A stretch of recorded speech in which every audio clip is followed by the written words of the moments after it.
Hello बच्चों, welcome to our channel study circle. आज जो हम पढ़ाने जा रहे हैं वो हमारा नया चैप्टर है। चैप्टर का नाम है पार नज़र के, और यह चैप्टर जयंत विष्णु नार्लिकर द्वारा लिखा गया है। यह एक कहानी बेस्ड है और इस कहानी की समरी थोड़ी हम आपको समझा देते हैं ताकि ये कहानी जो है आपका चैप्टर है पूरा आपको क्लियर हो जाए अच्छी तरह से। और ये कहानी मंगल ग्रह की है। मंगल ग्रह में एक बस्ती है और वो बस्ती जो है ज़मीन के अंदर बसी हुई है, और उस बस्ती में एक छोटा सा बच्चा रहता है और उसी बच्चे के ऊपर जो है ये पूरी कहानी है। और धीरे धीरे आगे बढ़ती है ये पूरी कहानी। और मंगल ग्रह में एक स्पेसशिप धरती द्वारा भेजा जाता है जो मंगल ग्रह में रहने वालों के लिए एक एलियन जैसा होता है। जैसे हमारे लिए दूसरे ग्रहों में रहने वाले इंसान हैं, प्राणी हैं, वो एलियन माने जाते हैं, वैसे ही मंगल ग्रह के लिए हम लोग भी जो पृथ्वी पर रहने वाले सभी प्राणी हैं वो एलियन के समान हैं। तो चलिए इस पाठ को शुरू करते हैं जो कि एक बहुत ही प्यारी कहानी है। चलिए स्टार्ट करते हैं। वह एक सुरंगनुमा रास्ता था। आम आदमी के लिए इस रास्ते से होते हुए जाने की मनाही थी, लेकिन छोटू ने एक दिन अपने पापा का सिक्योरिटी पास लिया और जा पहुंचा सुरंग में। फिर क्या हुआ, तो यहाँ आपको हमने पहले आपको थोड़ा सा एक्सप्लेन करा था हमने इस पाठ के बारे में कि जो छोटू है उसके जो पापा हैं जहाँ काम करते हैं वहाँ पे एक सुरंगनुमा रास्ता है। तो वहाँ पर जाने की इसको बहुत क्यूरियोसिटी थी। छोटू बहुत मन से इसको चाहता था कि मैं उस सुरंगनुमा रास्ते में जाऊँ कि मेरे पापा कहाँ जाते हैं, क्या काम करते हैं, उसके बारे में जानूँ। बट वहाँ पर उन लोगों के अलावा कोई भी और नहीं जा सकता था, किसी और इंसान के लिए जाने के लिए वहाँ पर मनाही थी। तो कैसे न कैसे जब पापा का सिक्योरिटी पास लिया और पहुँचा सुरंग की तरफ। फिर आगे क्या होता है, छोटू कितनी बार कहा है तुमसे कि उस तरफ मत जाया करो। फिर पापा क्यों जाते हैं उस तरफ रोज़ रोज़, पापा को काम पर जाना होता है। तो अब यहाँ मम्मी और उसके बेटे छोटू की बात हो रही है, तो मम्मी उसको डांट रही है कि क्यों बार बार उनका पास लेते हो, उधर मत जाया करो, आपको मना किया है ना। तो पूछता है कि भाई पापा क्यों जाते हैं फिर वहाँ पर हर रोज़।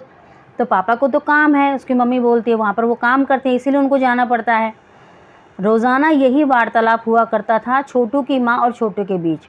उस तरफ एक सुरंगनुमा रास्ता था और छोटू के पापा इसी सुरंग से होते हुए काम पर जाया करते थे। आम आदमी के लिए इस रास्ते से जाने की मनाही थी। चंद चुनिंदा लोग ही इस सुरंगनुमा रास्ते का इस्तेमाल कर सकते थे और छोटू के पापा इन्हीं चुनिंदा लोगों में से एक थे। तो सभी लोगों के लिए वहाँ पर जाने की मनाही थी, बस कुछ चुनिंदा लोग थे जो वहाँ पे काम करते थे और उन्हीं को वहाँ पर जाने की परमिशन दी गई थी। आगे देखते हैं। आज छुट्टी थी और छोटू के पापा घर पर ही आराम फरमा रहे थे। नज़र बचाकर चोरी छिपे छोटू ने पापा का सिक्योरिटी पास हथिया ही लिया और चल दिया सुरंग की तरफ। तो आज छुट्टी थी, उसके पापा की छुट्टी थी, तो वो घर पर आराम कर रहे थे। तो कैसे तैसे करके छोटू ने जो है अपने पापा का सिक्योरिटी पास ले लिया और उसका मन जो था सुरंग की तरफ जाने का, आज उसकी तमन्ना, आज उसकी ख्वाहिश पूरी होने जा रही थी। चल दिया वहाँ पर सुरंग की तरफ। वैसे ही उनकी पूरी कॉलोनी ही ज़मीन के नीचे बसी हुई थी। जैसे आपको हमने पहले ही बताया बच्चों कि वहाँ के जितने भी लोग थे वो ज़मीन के नीचे रहा करते थे। यह जो सुरंगनुमा रास्ता था, अंदर दिए जल रहे थे और प्रवेश करने से पहले एक बंद दरवाजे का सामना करना पड़ता था। तो जो सुरंगनुमा रास्ता था, अंदर छोटे छोटे दिए जल रहे थे और प्रवेश करने से पहले एक दरवाज़ा पड़ता था जो कि बंद था। दरवाजे में एक खांचा बना हुआ था। छोटू ने खांचे में कार्ड डाला, जो सिक्योरिटी पास लिया था अपने पापा को उसने, वो डाला उसके अंदर। तुरंत दरवाज़ा खुल गया। छोटू ने सुरंग में प्रवेश किया, वो अंदर जाने लगा। अंदर वाले खांचे में सिक्योरिटी पास आ पहुंचा और अंदर वाले खांचे में जो था सिक्योरिटी पास, वो जब आप सुरंग के अंदर जाएंगे तो सुरंग के अंदर जाने के बाद एक और सिक्योरिटी पास आता है, तो वो उसके पास पहुँच गया, उसे उठा लिया गया। कार्ड उठाते ही दरवाज़ा बंद हो गया और जैसे ही उसने वो कार्ड उठाया छोटू ने, तो दरवाज़ा बंद हो गया जिससे उसने एंट्री करी थी। छोटू ने चारों तरफ नज़र दौड़ाई। सुरंगनुमा वह रास्ता ऊपर की तरफ जाता था, यानी ज़मीन के ऊपर का सफ़र कर आने का मौका मिल गया था। अब उसके मन में जो था कि अंदर क्या होता है, सारी उसकी क्यूरियोसिटी सामने आ रही थी। अब वो रास्ता ही उसको एक दिखाई दिया जो ज़मीन के ऊपर जा रहा था। आगे देखते हैं।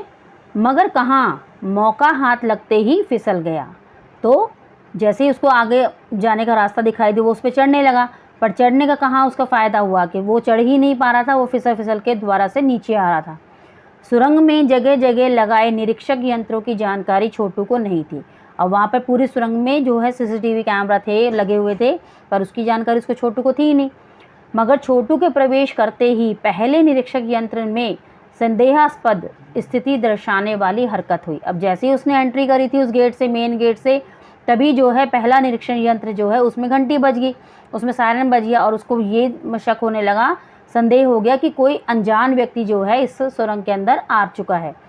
अब उसने क्या देखा, इतने छोटे कद का व्यक्ति सुरंग में कैसे आया, क्योंकि वो छोटू था, छोटू मतलब बच्चा था, बच्चे की जो हाइट है वो नॉर्मल इंसान से छोटी होती है, तो इसीलिए उसने ये बात नोटिस करी कि इतने छोटे कद का व्यक्ति यहाँ कहाँ आया। दूसरे निरीक्षक यंत्र ने तुरंत छोटू की तस्वीर खींच ली। अब दूसरे जो सीसीटीवी कैमरा था उसने जो है तुरंत उसकी तस्वीर ले ली। किसी एक नियंत्रण केंद्र में इस तस्वीर की जांच की गई और खतरे की सूचना दी गई, और फटाफट से इसकी जो फ़ोटो खींची गई थी छोटू की, उसकी जांच की गई और खतरे की सूचना आगे पहुंचा दी गई। इन सारी गतिविधियों से अनजान छोटू आगे बढ़ रहा था। अब छोटू के पीछे ये क्या हो रहा है, उसकी फ़ोटो खींची जा रही है, उसकी जाँच की जा रही है, पर इसके बारे में उसको कोई भी नॉलेज नहीं थी और वो इसके अनजान अपने रास्ते में आगे बढ़ता जा रहा था। तभी जाने कहाँ से सिपाही दौड़े चले आए, छोटू को पकड़कर वापस घर छोड़ आए। तो वो पूरी इन्वेस्टिगेशन चल रही थी तो उनको पता पड़ गया कि भाई ये यहाँ का नहीं है, तो फटाफट से सिपाही आए और उसको, छोटू को पकड़कर उसके घर पर वापस छोड़ आए। घर पर माँ छोटू का इंतज़ार कर रही थी, क्योंकि बता के तो गया नहीं था, इसलिए उसकी माँ इंतज़ार कर रही थी। बस अब छोटू की खैरियत ना थी। छोटू के पापा ना होते तो छोटू का बचना मुश्किल था, तो उसके पापा ने ही उसकी जान बचाई, क्योंकि उसकी मम्मी जो है उसका इंतज़ार कर रही थी और उसको बिना बताए वहाँ से वो निकल गया, पर आने के बाद उसकी पिटाई होती, तो इस पिटाई से उसके पापा ने ही उसको बचाया था। आगे देखिए, छोड़ो भी, मैं इसे समझा दूंगा सब, फिर वह ऐसी गलती कभी नहीं करेगा। पापा ने छोटू को बचा लिया। बोले, छोटू, मैं जहाँ काम करता हूँ ना, वह क्षेत्र ज़मीन के ऊपर है। आम आदमी वहाँ नहीं जा सकता, क्योंकि वहाँ के माहौल में जी ही नहीं सकता। अब वो अपने काम के बारे में बताता है कि बेटा छोटू, जहाँ हम काम करते हैं ना, वो हम लोग जहाँ रह रहे हैं वो ज़मीन के नीचे है, और जहाँ मैं काम करता हूँ वो क्षेत्र जो है वो ज़मीन के ऊपर है, और वहाँ पर हम लोग आसानी से नहीं जी सकते, क्योंकि वहाँ का जो एनवायरनमेंट है, पर्यावरण है, वो हमारे अकॉर्डिंग नहीं है। तो फिर आप कैसे जाते हैं वहाँ? छोटू का सवाल लाजमी था। उसने पूछा, मैं वहाँ एक ख़ास किस्म का स्पेस सूट पहनकर जाता हूँ। इस स्पेस सूट से मुझे ऑक्सीजन मिलता है, जिससे मैं सांस ले सकता हूँ। तो उसने बताया उसके पापा ने कि वहाँ पर जाने के लिए एक अलग से स्पेस सूट होता है जो हमें ऑक्सीजन प्रोवाइड करता है, जिससे हम उसको पहन करके आगे का रास्ता या वहाँ जाकर अपना काम करते हैं।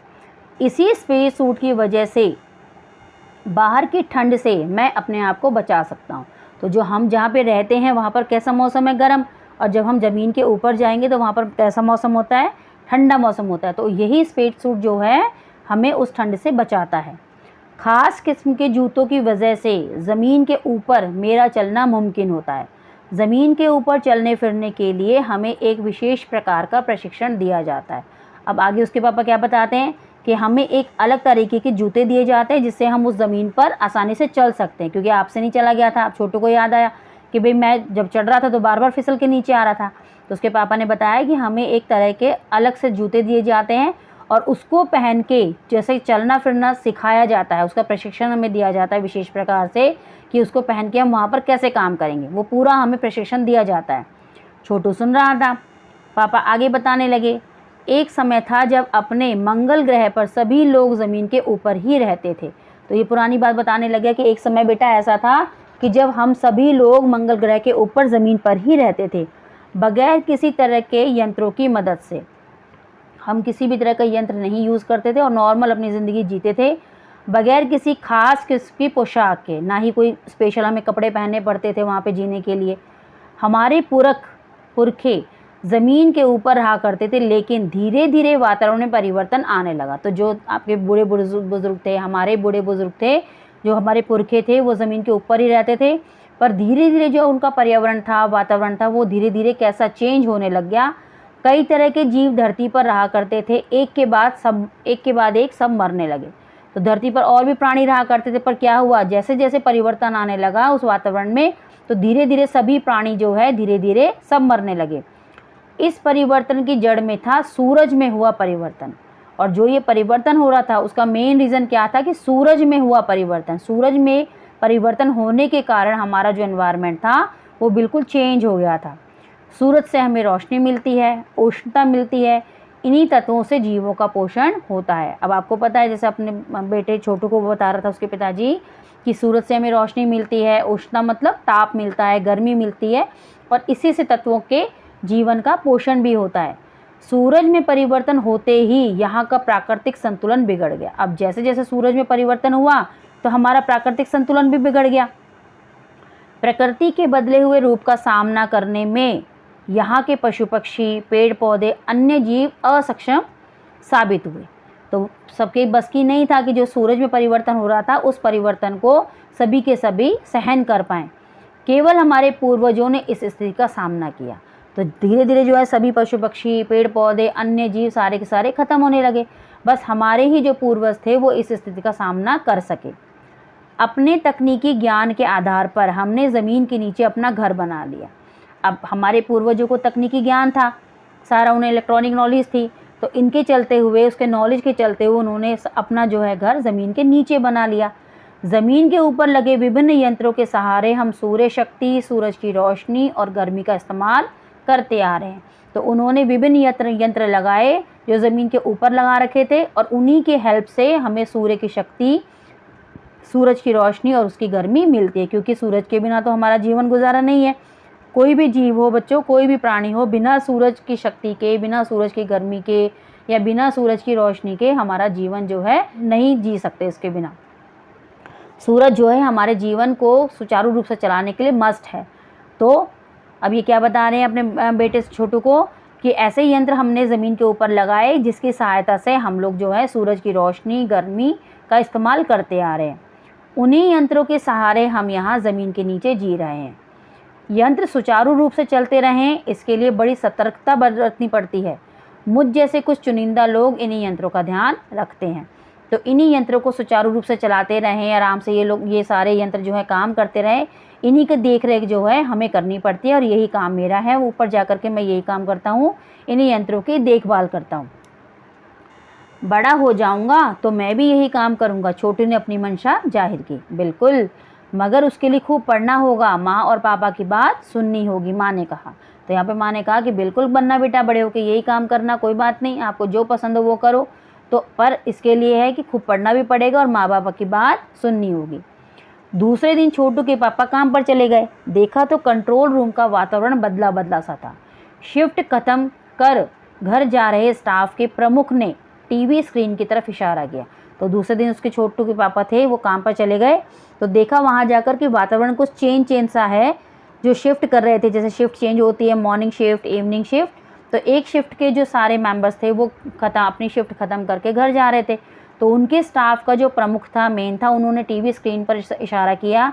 स्क्रीन पर एक बिंदु झलक रहा था। वह बताने लगा यह कोई आसमान का तारा नहीं है, क्योंकि कंप्यूटर से पता चल रहा है कि यह अपनी जगह अडिग नहीं रहा है। तो उसने टीवी स्क्रीन की तरफ इशारा किया और कहा कि ये एक बिंदु जो झलक रहा है वो एक्चुअल में आसमान का तारा नहीं है, क्योंकि हमें दूर से लग रहा है कि ये आसमान का तारा है, बट ये आसमान का तारा नहीं है, क्योंकि कंप्यूटर हमें बता रहा है कि ये अपनी जगह पर अडिग नहीं रहा है। अडिग मतलब ये अपनी जगह से बार बार हिल रहा है, और जो एक तारा होगा तो वो अपनी जगह से हिलेगा नहीं, वो तो एक अपनी जगह पर स्टेबल रहेगा।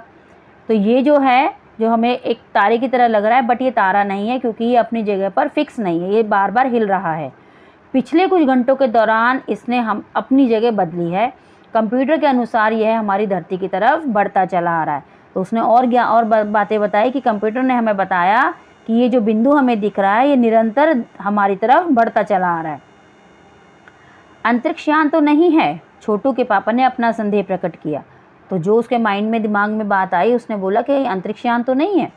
संदेह हमें भी है, आप अब इस पर बराबर ध्यान रखिएगा। तो क्योंकि पहली जो शिफ्ट थी वो ख़त्म होने जा रही थी, तो उन लोगों ने कहा कि अब हमारी शिफ्ट ख़त्म हो गई, तो अब आपकी ड्यूटी शुरू है, तो आप इस चीज़ पर पूरा निरंतर ध्यान रखिएगा। छोटू के पापा सोच में डूब गए। अब छोटू सोच रहे हैं कि वे क्या है क्या नहीं है, क्या क्या उनके मन में ख्याल आ रहे हैं। क्या सचमुच अंतरिक्षयान होगा? कहाँ से आ रहा होगा? सौरमंडल में हमारी धरती के अलावा और कौन से ग्रह पर जीवों का अस्तित्व होगा? तो दिमाग में उसके क्वेश्चन उठ रहे हैं छोटू के पापा के कि क्या ये सचमुच में अंतरिक्षयान होगा, ये कहाँ से आ रहा होगा, और क्या धरती के अलावा, जैसे उन्हें पता है कि धरती पर तो जीवन है, पर धरती के अलावा कहीं और ग्रह पर भी जीवों का अस्तित्व होगा, कैसे हो सकता है? और अगर होगा भी तो क्या इतनी प्रगति कर चुका होगा कि अंतरिक्षयान छोड़ सके। और अगर कहीं वो सोच रहा है कि अगर कहीं और भी अगर मान लो प्राणी है, जीवित है, कहीं जीवन है, तो वो इतनी प्रगति कर चुका होगा कि दूसरे उस पे प्लैनेट पे या दूसरे ग्रहों पे अंतरिक्षयान छोड़ सके।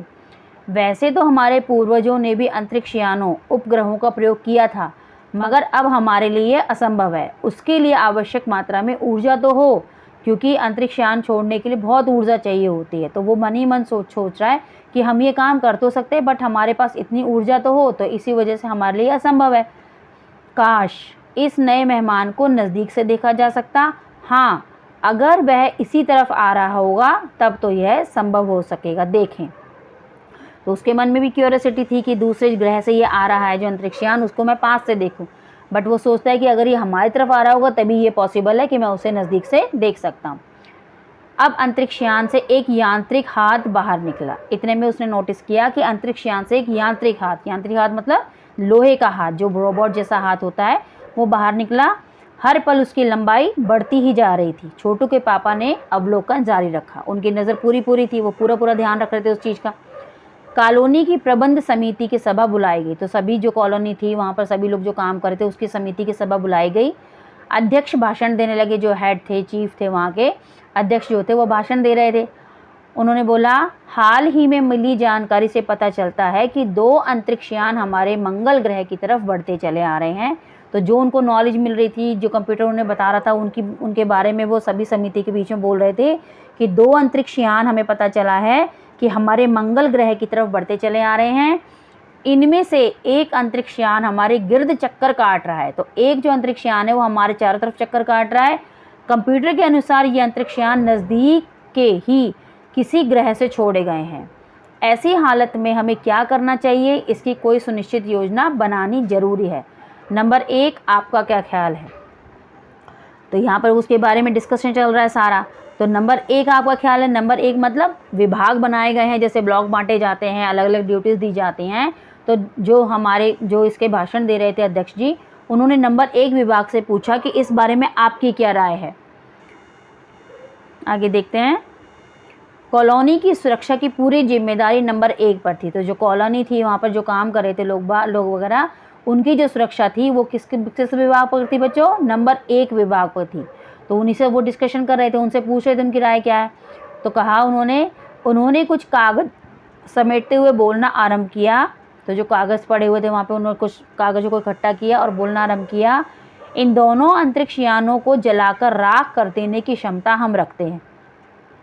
कि इन दोनों जो ये अंतरिक्षयान आ रहे हैं हमारी तरफ, इन दोनों को हम जला तो सकते हैं, इतनी क्षमता हमारे में है, मगर इससे हमें कोई जानकारी हासिल नहीं हो सकेगी। क्योंकि अगर ये जल जाएंगे तो इनसे हम कोई भी नॉलेज या कोई भी जानकारी इनसे नहीं ले पाएंगे। अंतरिक्षयान बेकार कर ज़मीन पर उतरने पर मजबूर कर देने वाले यंत्र हमारे पास नहीं है। और अंतरिक्षयान जब बेकार करके नीचे ज़मीन पर उतरेंगे तो वो भी यंत्र हमारे पास नहीं है कि हम उनसे नॉलेज ले पाएँ। हालांकि अगर ये अंतरिक्षयान खुद ब खुद ज़मीन पर उतरते हैं तो उन्हें बेकार कर देने की क्षमता हम में अवश्य है। और ये अंतरिक्षयान अगर अपने आप ही ज़मीन पर उतरते हैं, अपने आप ज़मीन पर लैंड करते हैं, तब हम इन्हें ख़राब कर सकते हैं, इन्हें बेकार कर सकते हैं। मेरी जानकारी के अनुसार इन अंतरिक्षयानों में सिर्फ यंत्र हैं, किसी तरह के जीव इनमें सवार नहीं हैं।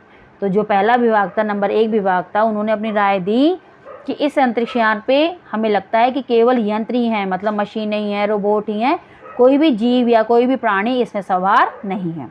नंबर 1 की बात सही लगती है। नंबर 2 एक वैज्ञानिक थे। अब नंबर 2 एक वैज्ञानिक थे, साइंटिस्ट थे, उन्होंने कहा कि नंबर 1 की जो बात है वो मेरे को सही लगती है। अब वो क्या बोलते हैं?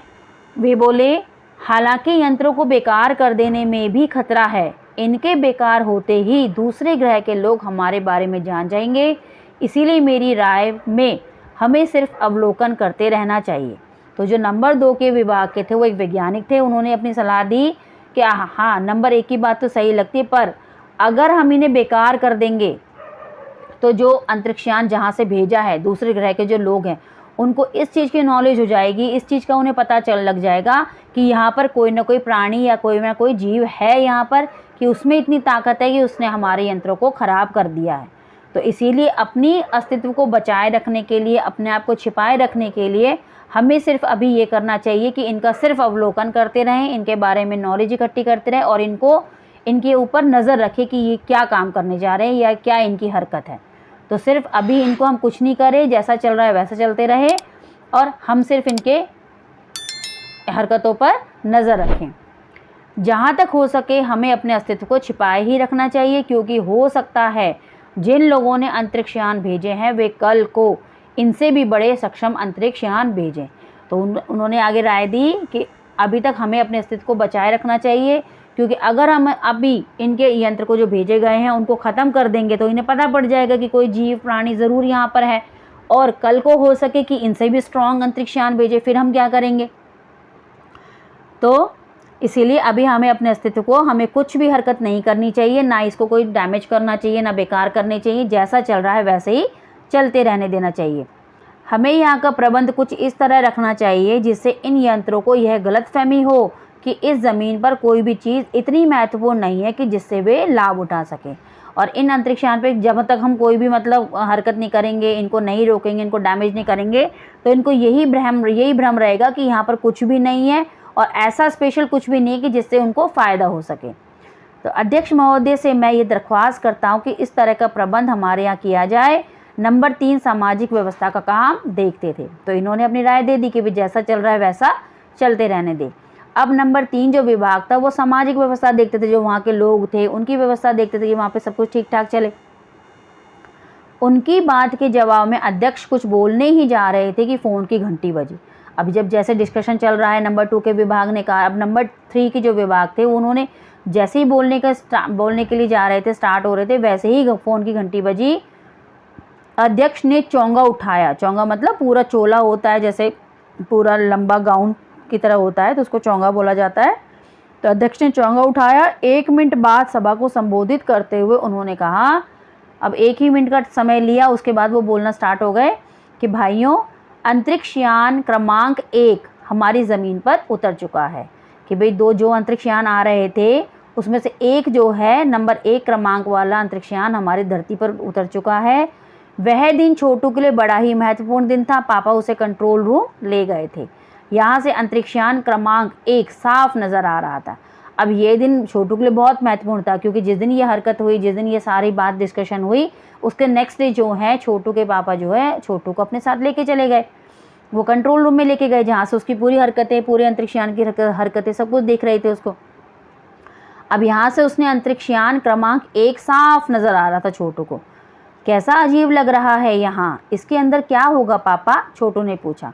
तो अब छोटू जैसे उसको देख रहा था, बिल्कुल पास से एकदम नज़दीक से देख रहा था, तो उसको क्यूरियोसिटी और भी बढ़ी।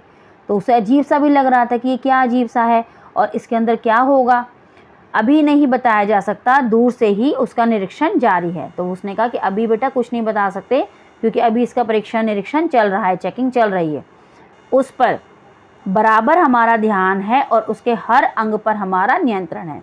तो उसके पापा ने कहा कि इस पर हमारी पूरी नज़र है, हमारा ध्यान है और उसके हर अंग पर हमारा नियंत्रण भी है। अभी उसकी सब चेकिंग चल रही है, निरीक्षण चल रहा है। वक्त आने पर ही हम अगला कदम उठाएंगे, छोटू के पापा ने बताया। उन्होंने छोटू को एक कंसोल दिखाया जिस पर कई बटन थे। इतने में छोटू को उन्होंने एक कंसोल दिखाया। कंसोल मतलब एक पैनल जैसा होता है, जैसे हमारा कीबोर्ड होता है, तो ऐसे ही उनका एक बड़ा सा पैनल होता है, उसमें कई सारे बटन थे, जैसे कि आप पिक्चर में भी देख रहे हैं। अब अंतरिक्ष यान से एक यांत्रिक हाथ बाहर निकला। हर पल उसकी लंबाई बढ़ती जा रही थी। फिर वही हरकत हुई, उस अंतरिक्ष यान से एक यांत्रिक हाथ, जो रोबोट जैसा हाथ था, वो बाहर निकला और निरंतर उसकी जो लंबाई थी वो बढ़ती जा रही थी। वह शायद ज़मीन पर पहुंचकर मिट्टी उकेर लेना चाहता था और उसकी हरकत से ये लग रहा था कि जैसे वो हमारी ज़मीन की मिट्टी उठा करके लेना चाहता था। सब लोग स्क्रीन पर दिखाई दे रही अंतरिक्ष यान की इस हरकत को ध्यान से देख रहे थे। सिवा एक के उसका ध्यान कहीं और ही था। तो सभी जो लोग थे वहाँ पर, जितने भी मेंबर थे, सभी का ध्यान कहाँ था, उस अंतरिक्ष यान पर था कि उसकी हर हरकत को बहुत नज़दीकी से, बहुत गौर से देख रहे थे। बट उन सभी में से सिर्फ एक का ध्यान उन सब पर नहीं था। किसका नहीं था बच्चों, वो आपको पता पड़ गया होगा, वो था छोटू महाराज। छोटू जी थे। छोटू का सारा ध्यान था कंसोल पैनल पर। तो उसका कंसोल पर था जहाँ पर बहुत सारे बटन थे और कंसोल का एक बटन दबाने की अपनी इच्छा को वह रोक नहीं पाया। वह लाल लाल बटन उसे बरबस अपनी तरफ खींच रहा था। तो पूरे कंसोल पे एक लाल रंग का बटन था जो कि अपना पूरा ध्यान सारा का सारा छोटू का खींच रहा था। उसकी तरफ ही छोटू का ध्यान सारा जा रहा था और सहसा खतरे की घंटी बजी। इसका मतलब छोटू साहब जी ने वो लाल बटन दबा दिया, अपने आप को वो रोक नहीं पाए। इतने में जब जैसे ही उसने घंटी बजाई, वो लाल बटन दबाया, वैसे ही घंटी बज गई। सबकी निगाहें कंसोल की तरफ मुड़ी। पापा ने छोटू को अपनी तरफ खींचते हुए एक झापड़ रसीद कर दिया और लाल बटन को पूर्व स्थिति में ला रखा। इतने में जब जैसे ही घंटी बजी, सबकी नज़र कंसोल पर गई और देखा कि लाल बटन जो है छोटू ने दबा दिया। इतने में उसके पापा जो थे उन्होंने छोटू को अपनी तरफ खींचा और एक थप्पड़ रसीद कर दिया और लाल बटन को दोबारा से उसी स्थिति में ले आए जैसे वो पहले था। मगर उस तरफ अब अंतरिक्षयान के उस यांत्रिक हाथ की हरकत सहसा रुक गई थी। यंत्र बेकार हो गया था। अब जैसे ही छोटू ने वो लाल बटन दबाया, लाल बटन दबाते ही जो यांत्रिक हाथ उस अंतरिक्षयान से निकल रहा था वो एक स्टैचू की तरह रुक गया। वो बिल्कुल हरकत नहीं कर रहा था और यंत्र जो है बेकार हो गया था। उधर पृथ्वी पर national aeronautics and space administration द्वारा, जो कि जिसको हम नासा बोलते हैं शॉर्ट फॉर्म में बच्चों, द्वारा प्रस्तुत वक्तव्य से सबका ध्यान अपनी तरफ आकर्षित कर लिया। अब ये सब जो हरकत हो रही है वो कहाँ हो रही है बच्चों? मंगल ग्रह पे। और क्योंकि जो ये स्पेसशिप था, जो अंतरिक्षयान था, वो कहाँ से भेजा गया था? धरती द्वारा। और नासा जिसको बोलते हैं हम शॉर्ट फॉर्म में, तो वहाँ पर जब हमारा उस अंतरिक्षयान से निकलने वाला यांत्रिक हाथ, उसकी मूवमेंट रुक गई, तो इसकी जो सारी नोटिफिकेशन थी, इसका सारा जो नॉलेज था, वो फटाफट वहाँ पहुँची नासा के पास। और नासा में इसकी ये हरकत को ये बताया गया कि वहाँ का जो अंतरिक्षयान पे हाथ निकला था बाहर, वो बिल्कुल एकदम से स्टैचू बन गया और रुक गया है। मंगल की धरती पर उतरा हुआ अंतरिक्षयान वाइकिंग अपना निर्धारित कार्य कर रहा है। हालांकि किसी अज्ञात कारणवश अंतरिक्षयान का यांत्रिक हाथ बेकार हो गया। बाकी मशीनों का तो अंतरिक्षयान में सारा काम चल रहा था, जितनी भी उसकी मशीनें थी, जो भी पूरा अंतरिक्षयान था, वो बाकी सारा काम कर रहा था। बट जो यांत्रिक हाथ उसमें से निकला था, सिर्फ वो ही बेकार हुआ था। और इस अंतरिक्षयान का नाम क्या था बच्चों? वाइकिंग। ये याद रखना। नासा के तकनीशियन इस बारे में जांच कर रहे हैं तथा इस यांत्रिक हाथ को दुरुस्त करने के प्रयास भी जारी हैं। तो ये क्यों रुका, उसको ठीक करने के लिए मतलब फटाफट से तकनीशियन जो है अपनी उसमें काम में लग गए कि इस यांत्रिक हाथ को दुरुस्त किया जाए, बिल्कुल ठीक किया जाए। इसके कुछ ही दिनों बाद पृथ्वी के सभी प्रमुख अखबारों में छपा, नासा के तकनीशियनों को रिमोट कंट्रोल के सहारे वाइकिंग को दुरुस्त करने में सफलता मिली है। तो नासा के तकनीशियन जो थे वो काबिल हो गए, उन्होंने ये काम कर दिखाया कि वाइकिंग का जो दुरुस्त हाथ था, जो वाइकिंग का जो हाथ निकला था, जो खराब हो गया था, काम नहीं कर रहा था, वो अब काम कर रहा था। यांत्रिक हाथ ने अब मंगल की मिट्टी के विभिन्न नमूने इकट्ठे करने का काम आरंभ कर दिया। तो जो हाथ बाहर निकला था वो एक्चुअल में किस लिए निकला था? मंगल की मिट्टी के नमूने लेने के लिए, और वो अपने इस काम को निरंतर अब कर रहा था। पृथ्वी के वैज्ञानिक मंगल की इस मिट्टी का अध्ययन करने के लिए बड़े उत्सुक थे। तो जो पृथ्वी में लेकर आने वाला था ये अंतरिक्षयान, क्योंकि पृथ्वी के द्वारा भेजा गया था, तो पृथ्वी के जो वैज्ञानिक थे वो बहुत ही उत्सुक थे कि वहाँ से लाई गई मिट्टी का वो अध्ययन करें। उन्हें उम्मीद भी थी कि इस मिट्टी के अध्ययन से इस बात का पता लगाया जा सकेगा कि क्या मंगल ग्रह पर भी पृथ्वी की ही तरह जीव सृष्टि का अस्तित्व है। और यह प्रश्न आज भी एक रहस्य है। तो उन्होंने ये सोचा कि इस मिट्टी की पढ़ाई करके, इस मिट्टी का अध्ययन करके हम ये पता लगा पाएंगे कि मंगल ग्रह पर भी पृथ्वी की तरह ही जीव सृष्टि का अस्तित्व है, वहाँ पर भी लोग रहते हैं। पर बच्चों इसका उत्तर आज तक भी नहीं मिल पाया, क्योंकि यह प्रश्न आज भी बरकरार है और एक रहस्य के रूप में है कि मंगल ग्रह पे जीव सृष्टि का अस्तित्व है या नहीं है। तो इस तरीके से बच्चों ये पाठ हमने जो आपको पढ़ा रहे थे, हमने यहाँ ख़त्म कर दिया। इस पाठ में हमने देखा कि मंगल ग्रह में कैसे कैसे चीज़ें घटित होती हैं। तो चलिए नेक्स्ट वीडियो में हम इस पाठ के प्रश्नोत्तर को लाएंगे। अगर आपको मेरी ये वीडियो पसंद आई है तो इसे लाइक करें, मेरे चैनल को सब्सक्राइब करें और बेल आइकन दबाना ना भूलें, जिससे आपको मेरी सभी लेटेस्ट वीडियो की अपडेट सबसे पहले मिले। और अपने ज़्यादा से ज़्यादा दोस्तों के साथ इस वीडियो को शेयर करें। तो चलिए मिलते हैं अपनी नेक्स्ट वीडियो में, तब तक के लिए bye bye and take care.